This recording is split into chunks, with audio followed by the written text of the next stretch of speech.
你说这事儿奇怪不奇怪？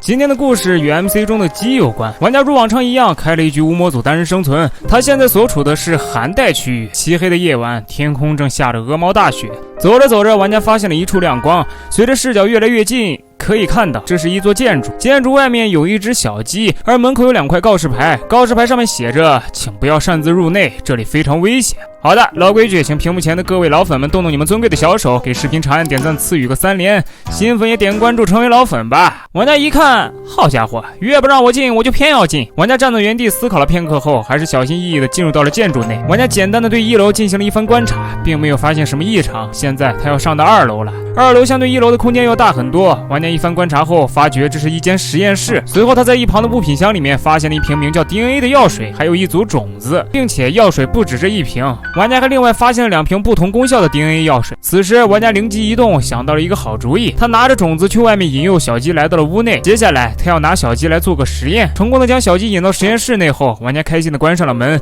现在他要进行实验了，将第1瓶药水放入对应的漏斗后，玩家在实验室外静观其变。很快他发现小鸡旁边多了一颗蛋。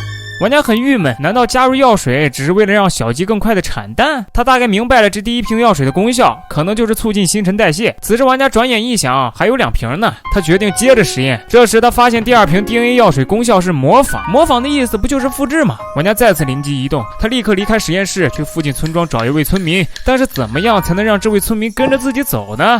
玩家尝试与他打招呼，尽管玩家知道游戏内的 NPC 可能根本不会与玩家交流，但神奇的是，这个村民竟然听懂了玩家的话。玩家很是意外，他赶忙请求村民能否跟着自己，可村民回了玩家一句你真丑，接着就不理玩家了。玩家此时觉得自己的人格受到了侮辱，但他还是忍住了心中的怒火。他试图用鸡蛋来吸引这个村民，没想到这村民还是个很爱吃鸡蛋的家伙。于是玩家成功的带着村民来到了实验室，玩家一步步的引诱村民进入到了实验室内。但是这个村民似乎不是很想进去，玩家费了好大劲儿才把村民哄骗了进来。接着玩家趁村民一个不注意，拉动拉杆关闭了实验室的门。从玩家的笑声中可以判断出玩家有多么的得意。好了，废话不多说，接下来要开始实验了。玩家拿出了第2瓶模仿者药水，大约过了2分钟后，玩家再次返回了实验室。玩家惊呆了，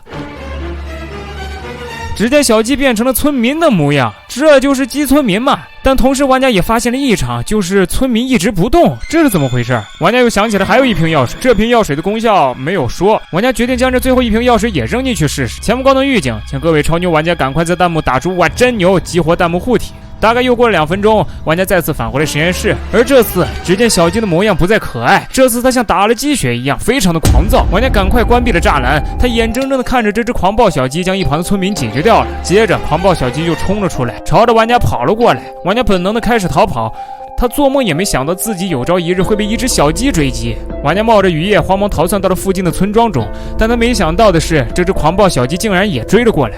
玩家赶快上到了村庄的瞭望塔，现在他与狂暴小鸡就一个梯子之隔。